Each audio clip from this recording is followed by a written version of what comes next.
इस वीडियो में हम step practice book unit number 2 को डिस्कस करेंगे। इससे पहले हम किप्स और स्टार्स एकेडमी के यूनिट नंबर 2 को डिस्कस कर चुके हैं। उसकी वीडियोस आपको चैनल पे मिल जाएंगी, उनको भी ज़रूर देखिएगा ताकि डिफरेंट तरह के क्वेश्चंस की आपकी प्रैक्टिस हो सके। तो स्टार्ट करते हैं फर्स्ट क्वेश्चन से। फर्स्ट क्वेश्चन हमारे पास है, pull of earth on mass of 20 kilogram at surface of earth is. हमसे ये फाइंड करने को कहा गया कि पुल ऑफ अर्थ क्या होगी एक बॉडी पर जिसका मास 20 किलोग्राम और कहाँ पर, एट सरफेस ऑफ अर्थ। तो सिंपल सा क्वेश्चन है, जो अर्थ की पुल है वो बेसिकली ग्रेविटेशनल फोर्स है and that is equal to mg। तो मास इज़ 20 एंड g हम यहाँ पर सॉल्व करने के लिए 10 ले लें तो हमारे पास आंसर आ जाएगा 200 न्यूटन। तो सबसे जो क्लोज आंसर हमारे पास 200 न्यूटन के वो कौन सा है, दैट इज़ अल्फ़ा 196 न्यूटन। तो करेक्ट ऑप्शन हमारे पास क्या होगी, alpha. Second question, time rate of change of momentum is equal to. Time rate of change of momentum से क्या मुराद है? Time rate of change of momentum से मुराद है delta p over delta t and rate of change of momentum is equal to force. तो second question का जो आंसर होगा that will be alpha. Third question, distance covered by a freely falling body in 2 seconds will be. Distance एक free falling body 2 second में कितना cover करती है? देखिए, जो बॉडी फ्री फॉल कर रही होती है उसकी कंडीशन आपको पता होनी चाहिए कि फ्री फॉल जब बॉडी करेगी, बॉडी मूव कर रही है डाउनवर्ड और उसकी जो एक्सेलेरेशन है that is equal to acceleration due to gravity, और इसके अलावा उसकी जो इनिशियल वेलोसिटी है वो क्या होगी, ज़ीरो। तो डिस्टेंस फाइंड करना है, सेकंड इक्वेशन को यूज़ कर लें, s is equal to v i t plus half time a t square. तो s is equal to v i हमारे पास ज़ीरो है, यह आ जाएगा हाफ, बॉडी आ रही है डाउनवर्ड, जी टी स्क्वेयर। तो टाइम कितना है, 2 सेकेंड्स। अब यहाँ पर टाइम की वैल्यू 2 पुट करते हैं, g को 10 पुट करते हैं, ये कैंसिल आउट होगा तो 10 इंटू 2 20 मीटर हमारा आंसर होगा। तो सबसे क्लोज यहाँ पर क्या है, beta 19.6 metre. Next fourth question, expression of force due to water flow is given by. Force due to water flow का रिलेशन क्या होगा, इसको हमने लेक्चर में भी डिस्कस किया था। Force due to water flow का रिलेशन एक तो होता है mass flow rate into speed of fluid, इसके अलावा इसका रिलेशन होता है density time volume flow rate into velocity, और इसके अलावा फोर्स का रिलेशन होता है density time area into square of velocity. तो यहाँ पर अगर हम करेक्ट ऑप्शन को देखें that is alpha, m over t into v. Next question number 5, first law of motion gives definition of.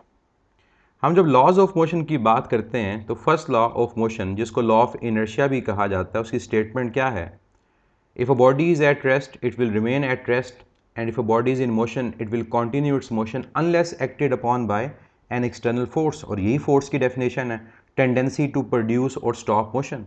तो फर्स्ट लॉ के बारे में याद रखिएगा कि फर्स्ट लॉ डिफाइन करता है फोर्स को, और अगर आपसे पूछा जाए कि which law of motion measures force तो वो सेकंड लॉ ऑफ मोशन होगा, क्योंकि सेकंड लॉ क्वांटिटेटिवली बताता है कि फोर्स मास टाइम एक्सेलेरेशन के इक्वल है। तो second law helps us to measure force. तो फर्स्ट लॉ क्वालिटेटिवली फोर्स को डिफाइन करेगा और सेकंड लॉ क्वांटिटेटिवली डिफाइन करेगा। तो first law of motion defines force, option is Charlie. Next question number 6, 1 newton is the force. 1 newton को define करने को कहा गया कि 1 न्यूटन क्या फोर्स है। देखिए, हम डिफरेंट तरह से 1 न्यूटन को डिफाइन कर सकते हैं। अगर मैं अप्लाई करता हूँ formula F is equal to ma, तो इस फार्मूला के अकॉर्डिंग अगर देखा जाए तो हमारे पास अगर एक बॉडी का मास 1 किलोग्राम है और वो बॉडी एक्सेलेरेट कर रही है 1 मीटर पर second square, then force is said to be 1 newton. इसके अलावा हमारे पास क्या इसके बारे में डिफाइन किया जा सकता है, if force is equal to mg। तो हमारे पास अगर ये कहा जाए कि इस केस में जो बॉडी का मास है वो 1 ओवर g किलोग्राम के इक्वल है, तो अगर बॉडी का मास 1/g किलोग्राम के इक्वल है तो जी से कैंसिल हो जाएगा, इसका यूनिट मीटर पर सेकंड स्क्वायर, तब भी ये क्या आएगा 1 Newton. That means alpha statement भी करेक्ट है, इसके अलावा चार्ली भी करेक्ट है। तो करेक्ट ऑप्शन क्या होगा, delta, both A and C. Next question number 7, A 7 kilogram ball experience a net force of 7 newton. एक 7 किलोग्राम बॉल है, उस पर फोर्स अप्लाई हो रही है 7 न्यूटन। क्या फाइंड करना है, एक्सेलेरेशन की वैल्यू को।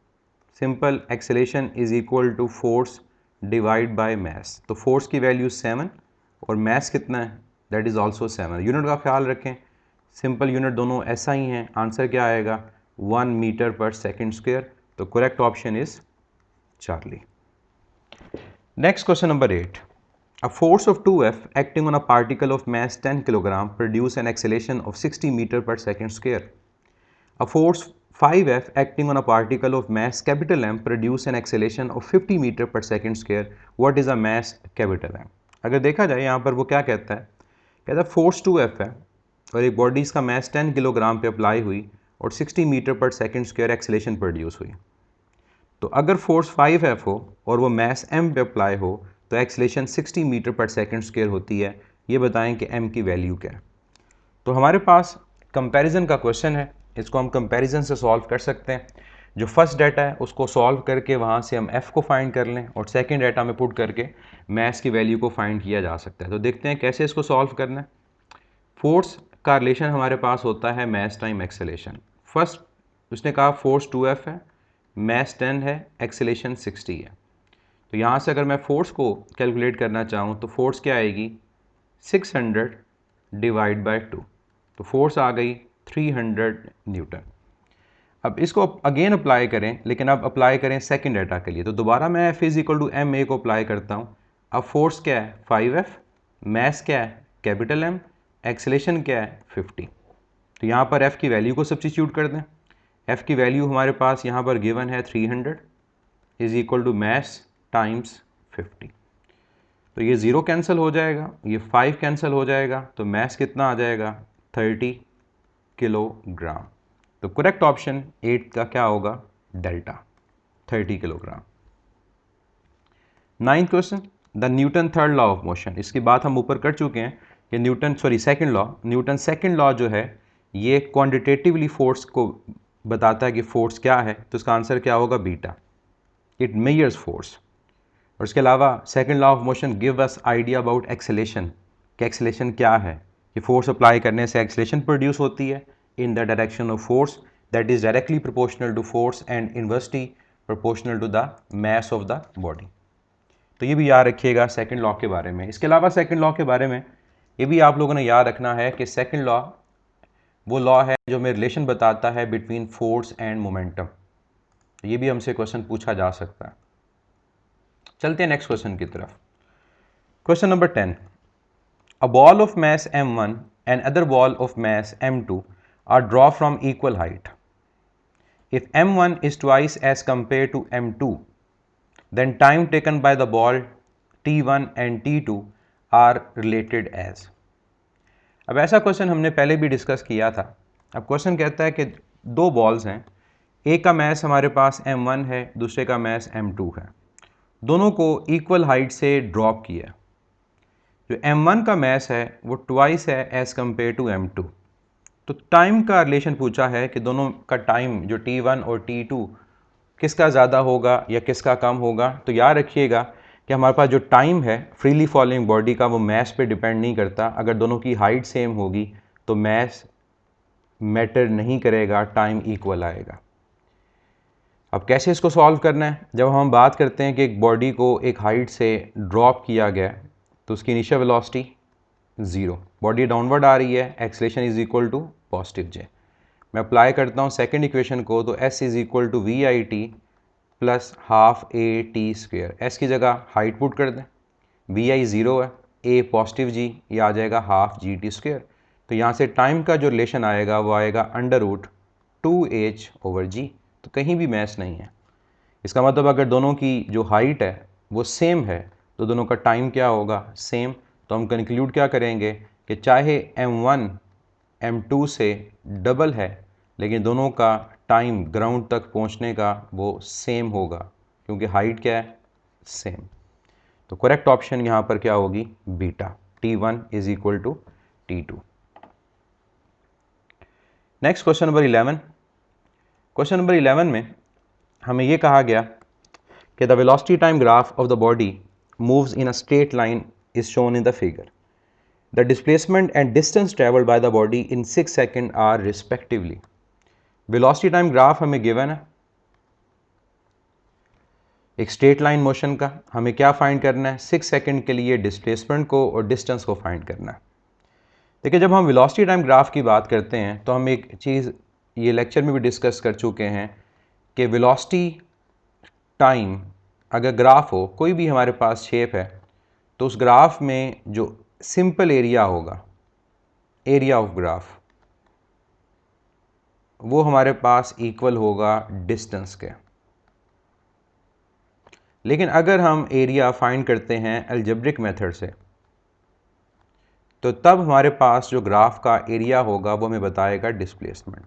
और अलजेब्रिक मेथड का ये मतलब होगा कि जो एक्सिस के अपवर्ड होगा वो पॉजिटिव लिया जाएगा और जो डाउनवर्ड होगा वो नेगेटिव लिया जाएगा, क्योंकि डिस्प्लेसमेंट जो है वेक्टर है, ये साइन सेंसिटिव है। तो पहले क्या करते हैं, इसमें डिस्टेंस फाइंड करते हैं। इनको मैं नाम दे देता हूँ कि ये पॉइंट A, ये B, ये C, ये D, ये E, ये F, ये G, ये H, ये I और ये J।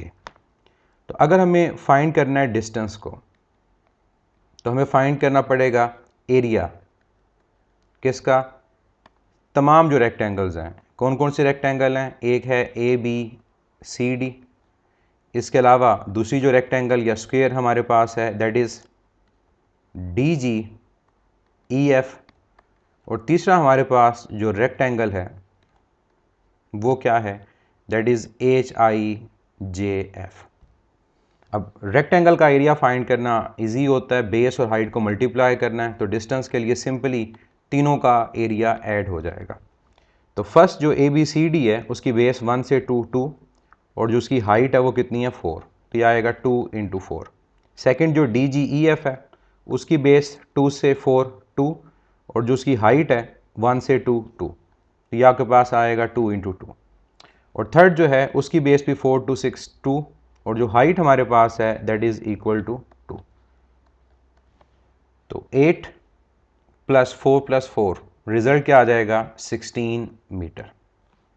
लेकिन अगर मुझे यहाँ पर डिस्प्लेसमेंट को फाइंड करना है, तो डिस्प्लेसमेंट को फाइंड करने के लिए मुझे अपर हाफ का एरिया पॉजिटिव लेना पड़ेगा, लोअर का नेगेटिव और फिर ये पॉजिटिव। तो तब मैं क्या करूँगा, मैं अपर हाफ का एरिया पॉजिटिव, लोअर का नेगेटिव और फिर अपर हाफ का वो क्या लूँगा, पॉजिटिव। तो एरिया पहले इसका वही 2 × 4, इसका एरिया 2 × 2 और फिर इसका एरिया 2 × 2। तो ये तो सिंपली हमारे पास कैंसल आउट हो जाएंगे, तो डिस्प्लेसमेंट कितनी आ जाएगी, वो 8 मीटर आ जाएगी। तो करेक्ट ऑप्शन हमारे पास जो क्वेश्चन नंबर अल्फा का होगा वो क्या होगा कि displacement is 8 and distance is 16। Order भी याद रखना है, ये डिस्प्लेसमेंट हमारे पास है और ये क्या है, ये डिस्टेंस है। तो correct option is alpha. Next question number 12। Question number 12. A steel ball covers half the distance with velocity v1 and the other half with the velocity vf in the same straight line. The average velocity of the ball is. अब ये average velocity का हमारा case है, इसको average velocity भी बोल सकते हैं, average speed भी, क्योंकि straight line है। तो कहता है हाफ जो डिस्टेंस कवर हुआ वो वेलोसिटी vi से हुआ और जो हाफ हमारे पास हुआ वो वेलोसिटी vf से हुआ। तो एवरेज वेलोसिटी क्या होगी। अब कंडीशन हमें पता चल गई, कंडीशन क्या है, कंडीशन ये है कि S1 और S2 इक्वल है। तो जब हमारे पास S1 और S2 इक्वल हों और टाइम इक्वल ना हो, तो फिर एवरेज का रिलेशन क्या यूज़ होता है, याद है आपको। तब एवरेज वेलोसिटी या एवरेज स्पीड का जो रिलेशन यूज़ होगा वो होगा 2 times v1 v2 over v1 + v2। इसकी डेरिवेशन भी हमने की थी लेक्चर के दौरान। और अब v1 v2 को vi vf से रिप्लेस कर दें तो ये इसका रिलेशन होगा। मैं सेकंड केस भी आपको यहाँ रिवाइज करवाता जाऊँ कि अगर डिस्टेंस इक्वल ना हो, टाइम इक्वल हो, कि first half 1 hour, second half भी 1 आवर, तो तब अगर एवरेज को फाइंड करना हो तब फार्मूला होगा V1 over V2 divide by 2। तो इसलिए इसका आंसर जो होगा पहले केस के अकॉर्डिंग होगा and that will B delta. Next question number 13। A 60-meter train is moving in direction with speed 20 meter per second. Another train moving with 30 meter per second in the opposite direction and 40 meter long crosses the first train in. अब हमारे पास question number 13 में उसने हमें क्या कहा है कि एक 60 मीटर ट्रेन है जो मूव कर रही है लेट्स से राइट डायरेक्शन में कितनी स्पीड से 20 मीटर पर सेकेंड से, और एक और ट्रेन है जो 30 मीटर पर सेकेंड से मूव कर रही है ऑपोजिट डायरेक्शन मींस लेफ्ट, और उसकी लेंथ कितनी है 40 मीटर लॉन्ग। वो फर्स्ट ट्रेन को कितने टाइम के बाद क्रॉस करेगी। देखिए यहाँ पर हमारा जो कॉन्सेप्ट यूज़ होना है वो रिलेटिव स्पीड का यूज़ होना है, और मैंने आपको रिलेटिव स्पीड के दो केसेस बताए थे। वो क्या क्या थे? एक केस मैंने ये बताया था कि अगर दो बॉडीज़ सेम डायरेक्शन में मूव कर रही हों, लेट्स से इसकी वेलोसिटी VA इसकी वेलोसिटी VB, तो रिलेटिव वेलोसिटी उनकी वेलोसिटीज़ का डिफरेंस होगा। ये मैग्नीट्यूड का साइन मैं इसलिए लगा रहा हूँ क्योंकि ग्रेटर में से स्मॉलर, और ये रिलेटिव वेलोसिटी पॉजिटिव आएगी। और दूसरा केस ये था कि अगर दो बॉडीज़ मूव कर रही हैं ऑपोजिट डायरेक्शन में, तो तब जो रिलेटिव वेलोसिटी होगी वो उन दोनों की वेलोसिटी का सम होगी। तो हमने यहाँ पर फाइंड क्या करना है टाइम को, तो डिस्टेंस जो हमारे पास होगा टोटल वो इक्वल होगा VT, तो यहाँ पर आएगा रिलेटिव वेलोसिटी इनटू टाइम। तो इसके अकॉर्डिंग अगर टाइम रिक्वायर्ड है तो टोटल डिस्टेंस या टोटल लेंथ जो ट्रेन की बनेगी उसको रिलेटिव वेलोसिटी से डिवाइड कर देंगे। तो S यहाँ पर क्या आएगा, ये बेसिकली दोनों ट्रेन्स की लेंथ आएगी। कि अगर हम ये अज्यूम करते हैं कि ये एक ट्रेन है और ये सेकंड ट्रेन है, तो ये ट्रेन इसको अगर क्रॉस करेगी तो इसकी जो पूरी लेंथ जब तक इसको क्रॉस नहीं कर चुकी होगी हमारे पास उसको क्रॉस नहीं करेगी। इसका मतलब जो टोटल डिस्टेंस ट्रेवल होगा वो दोनों की लेंथ के सम के इक्वल आएगा। तो S हमारे पास किसके इक्वल आएगा, that will be equal to first की लेंथ कितनी है 60 और जो सेकंड की लेंथ हमारे पास है दैट इज़ 40, और नीचे रिलेटिव स्पीड डायरेक्शन क्या है ऑपोजिट, तो ये सेकंड केस होगा रिलेटिव वेलोसिटी का, वेलोसिटी ऐड अप हो जाएगी, ये आएगा 20 प्लस 30। तो हमारे पास यहाँ पर न्यूमरेटर में आएगा 100 और डिनोमिनेटर में क्या आ रहा है 50। जब हम कैंसिल आउट करेंगे तो क्या आया 10 divide by 5, answer is 2 second. तो करेक्ट ऑप्शन इज चार्ली। तो मेन पॉइंट यहाँ पर ये है कि अगर इस राइट ट्रेन ने इस लेफ्ट ट्रेन को क्रॉस करना है, तो जब तक ये ट्रेन जो राइट साइड से आ रही है ये 100% इसको क्रॉस नहीं कर लेती, तो हमारे पास ओवरऑल उसको क्रॉस नहीं करेगी। और 100% क्रॉस करने का मतलब ये होगा कि जो टोटल डिस्टेंस उसको ट्रैवल करना पड़ेगा क्रॉस करने के लिए वो दोनों ट्रेन की लेंथ का सम होगा। इस वजह से हमने जो डिस्टेंस लिया वो दोनों का सम लिया। और रिलेटिव स्पीड की जहाँ तक बात है तो डायरेक्शन ऑपोजिट थी, इसलिए दोनों की रिलेटिव स्पीड ऐड हो गई। Next question number 14. A car covers 2/3 of the distance with 60 meter per second and 1/3 of the distance with 20 meter per second. Average speed is. अब इस क्वेश्चन में वो कहता है कि कार 2/3 डिस्टेंस कवर करती है 60 मीटर पर सेकेंड से, और फिर 1/3 जो डिस्टेंस है वो कवर करती है 20 मीटर पर सेकेंड से। एवरेज स्पीड क्या होगी? अब ये कोई केस नहीं है कि जहाँ पर हम कहें कि टाइम इक्वल है या डिस्टेंस इक्वल है, इसको हमें सॉल्व करना पड़ेगा फार्मूला से ही। और एवरेज स्पीड का फार्मूला क्या होता है, total distance over total time. अब हमने ये देखना है कि कौन सा वेरिएबल मिसिंग है। हमें यहाँ पर डिस्टेंस और स्पीड तो गिवन है लेकिन टाइम गिवन नहीं है, तो ऊपर तो हम डिस्टेंस को ही रहने देंगे, नीचे टाइम को हम कन्वर्ट कर देंगे स्पीड और डिस्टेंस के अंदर। तो ऊपर जैसे फार्मूला यूज़ किया उसी को करेंगे, time is equal to distance over speed. तो नीचे रिप्लेस कर दें टाइम को, तो ऊपर आ गया S1 प्लस S2, नीचे क्या आ जाएगा S1 over V1 plus S2 over V2। अब वैल्यूज पुट कर दें। S1 क्या है 2/3 डिस्टेंस, इसको मैं लिख देता हूँ 2/3S, और S2 क्या है, 1/3 डिस्टेंस 1/3 ऑफ S। नीचे सिमिलरली ऐसे भी इसको पुट करेंगे 2/3S और V1 कितना है हमारे पास 60 और इसी तरह से हमारे पास 1/3S और दूसरी स्पीड कितनी है दैट इज़ 20। अब क्या चीज़ यहाँ पर कैंसल आउट होती है सॉल्व करते हुए, ऊपर भी S हमारे पास इक्वेशन में है और नीचे भी S इक्वेशन में है, तो ऊपर नीचे S कॉमन लेंगे, S कैंसल आउट हो जाएगा। तो ऊपर हमारे पास एलसीएम ले 2/3 और 1/3 का, तो ये आपके पास आ जाएगा 2 + 1। नीचे हमारे पास जो वेरिएबल्स हैं उनको अगर हम सॉल्व करते हैं तो 3 × 6 180 एंड 3 × 20 60, तो ये आ जाएगा 2/180 और ये आ जाएगा 1/60। तो ऊपर रिजल्ट आ गया 3/3, वो 1 आ जाएगा। नीचे अगर हम देखते हैं सॉल्व करके तो ये हमारे पास आ जाता है 1/90, तो 90 और 60 का अगर हम एलसीएम लें तो हमारे पास आएगा 180, तो 2 + 3 और 180 चला जाएगा न्यूमरेटर में, तो average speed is equal to 180 divide by 5। तो लास्ट स्टेप 5 × 3 15, रिमाइंडर क्या है 30, तो 5 × 6 तो 36 मीटर पर सेकेंड आंसर होगा। Correct option is alpha. तो सिंपल सोल्यूशन है और एलसीएम लेना है और उसके बाद हमारा नेट रिजल्ट फाइंड हो जाएगा।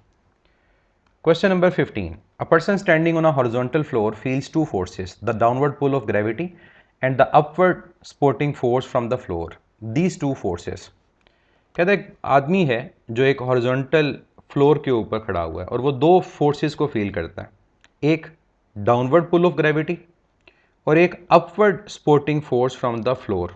ये दोनों फोर्सेस वो खुद फील कर रहा है। तो अब इन फोर्सेस के बारे में क्या कहेंगे। फर्स्ट ऑप्शन कहता है have equal magnitude and form an action and reaction pair. दोनों की मैग्नीट्यूड इक्वल है और ये एक्शन और रिएक्शन पेयर बना रहे हैं। बीटा कहता है have equal magnitude but do not form an action and reaction. Charlie कहता है वन इक्वल मैग्नीट्यूड और डेल्टा कहता है आर इक्वल मैग्नीट्यूड। याद रखें कि जब हमारे पास बॉडी रेस्ट पर होती है तो अपेरेंट वेट और रियल वेट इक्वल होते हैं, मतलब जो उसका रियल वेट होगा डाउनवर्ड उतना ही वो अपेरेंट वेट फील कर रहा होगा। तो इसका मतलब ये तो कंफर्म है कि दोनों की मैग्नीट्यूड इक्वल है, लेकिन क्या ये एक्शन और रिएक्शन होंगे? नो। क्यों? क्योंकि दोनों फोर्सेस अगर सेम बॉडी फील करेगा तो एक्शन और रिएक्शन तो सेम बॉडी पे अप्लाई नहीं होते। तो अगर ये सेम बॉडी पे अप्लाई होंगे तो इसका मतलब ये एक्शन रिएक्शन नहीं है। तो करेक्ट ऑप्शन क्या है? बीटा, कि they have equal magnitude but do not form an action and reaction pair. और रीज़न मैंने क्या बताई, एक्शन और रिएक्शन सेम बॉडी पे अप्लाई नहीं होते और यहाँ पर जो आदमी है वही दो फोर्सेस को फील कर रहा है। वो अगर एक ही आदमी दोनों फोर्सेस को फील करेगा तो ये एक्शन और रिएक्शन नहीं होंगे। चलते हैं नेक्स्ट क्वेश्चन की तरफ। Question number 16, an object with constant speed. इस क्वेश्चन में वो कहता है कि हमारे पास एक ऑब्जेक्ट की अगर स्पीड कांस्टेंट हो तो क्या होगा। फर्स्ट ऑप्शन कहता है इज नॉट एक्सेलेरेटेड, बीटा कहता है माइट बी एक्सेलेरेटेड, चार्ली कहता है इज ऑलवेज एक्सेलेरेटेड और डेल्टा नन ऑफ दीज। देखिए हमारे पास अगर एक बॉडी की कांस्टेंट स्पीड हो और वो मूव कर रही हो लेट से स्ट्रेट पाथ के अंदर, तो उस केस में स्पीड और वेलोसिटी इक्वल होंगे, क्योंकि स्ट्रेट लाइन के अंदर स्पीड और वेलोसिटी इक्वल होते हैं। तो उस केस में हम क्या कहेंगे कि स्पीड अगर कांस्टेंट है, वेलोसिटी कांस्टेंट है, एक्सेलेरेशन जीरो है। क्लियर? तो इसका मतलब इज नॉट एक्सेलेरेटेड फर्स्ट ऑप्शन मानी जा सकती है।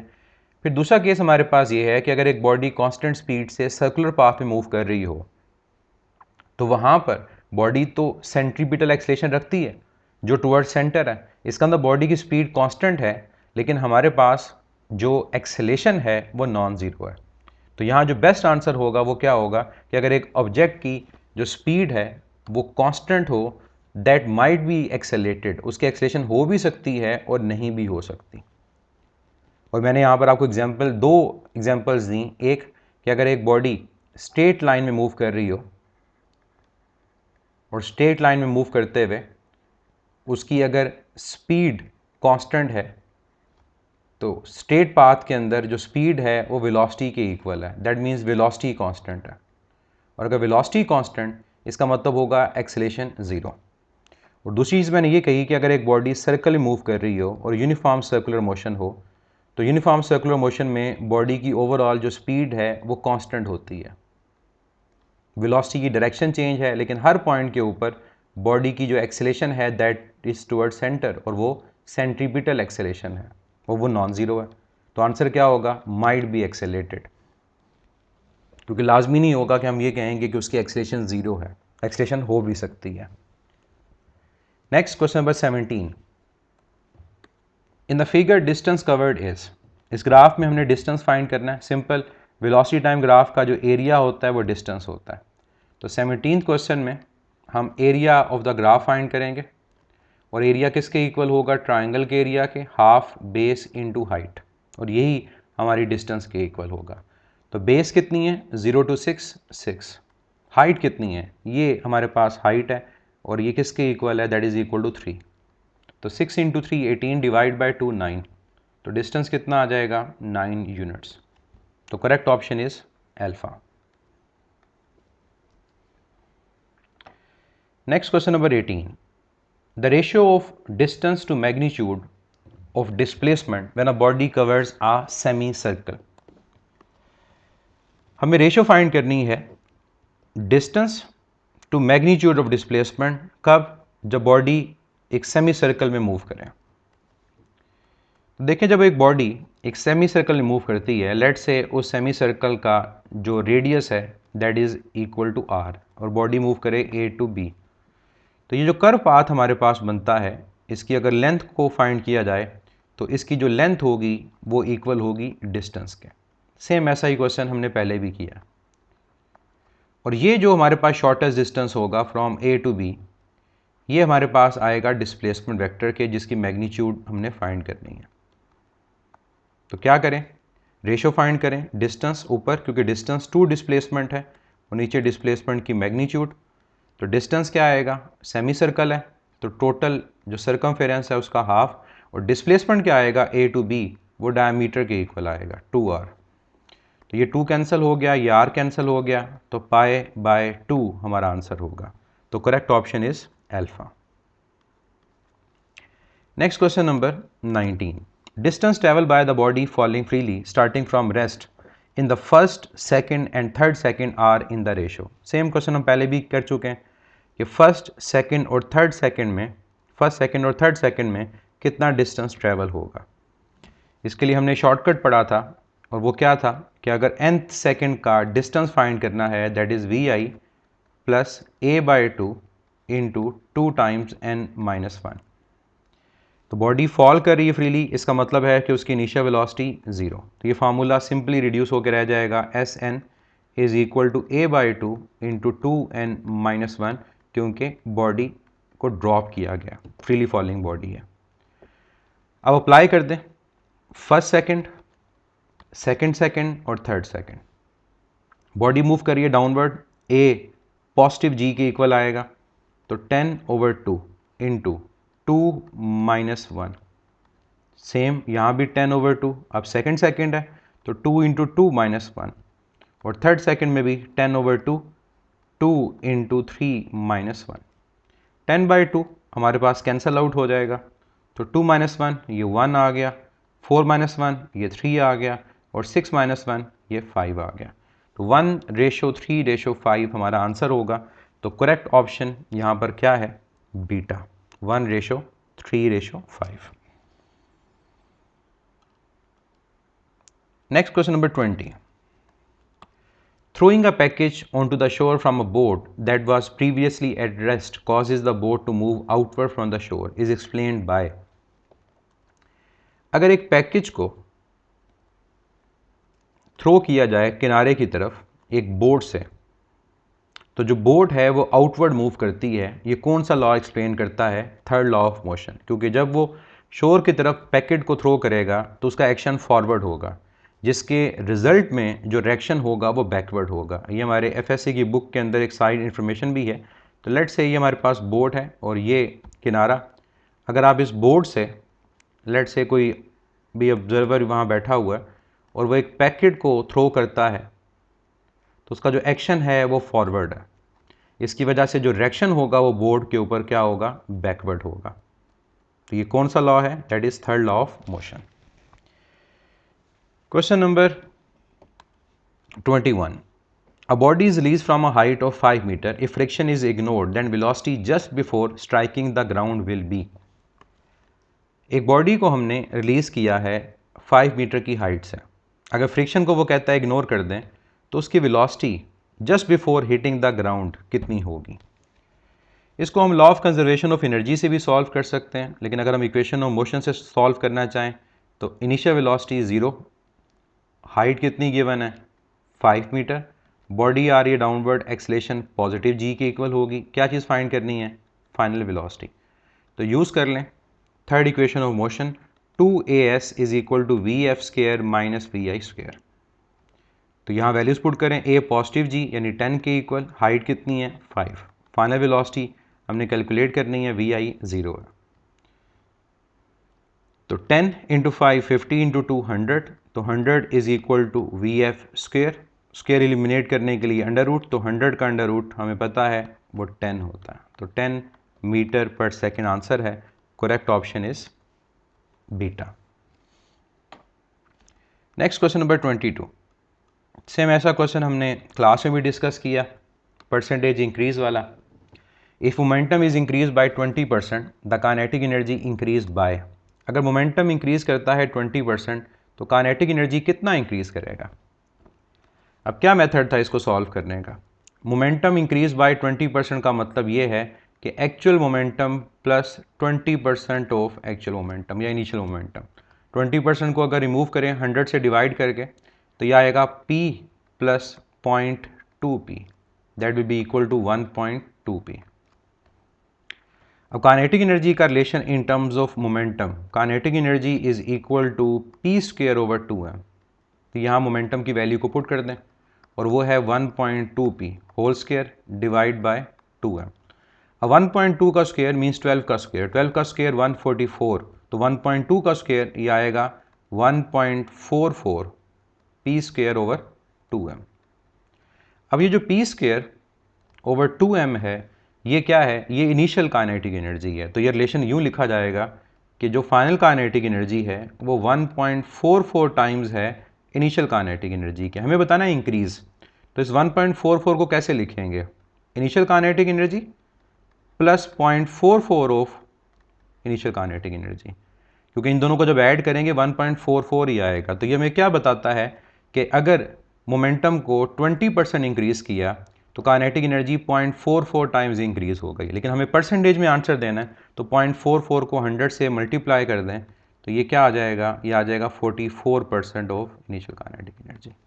तो हमारे पास क्या आंसर है इसका, 44%। तो correct option is alpha. Next question number 23, a boy throws a ball with velocity 10 meter per second in vertically upward direction. If g is 10 meter per second, the ball rises to the height of। एक ball को throw किया है velocity 10 metre पर second से vertically upward, जी वो कहता है 10 metre पर सेकेंड, तो कितनी हाइट तक बॉल पहुंचेगी। अब एक दोबारा इक्वेशन ऑफ मोशन से रिलेटेड क्वेश्चन, अब अपवर्ड थ्रो किया, इनिशियल वेलोसिटी 10 मीटर पर सेकेंड, वो मैक्सिमम हाइट को बॉडी अटेन कर रही है तो मैक्सिमम हाइट पे वेलोसिटी 0, अपवर्ड जाते हुए एक्सेलेरेशन माइनस जी, और क्या चीज़ हमें फाइंड करनी है, height. Again third equation use करेंगे, तो 2 time A S is equal to v f square minus v i square.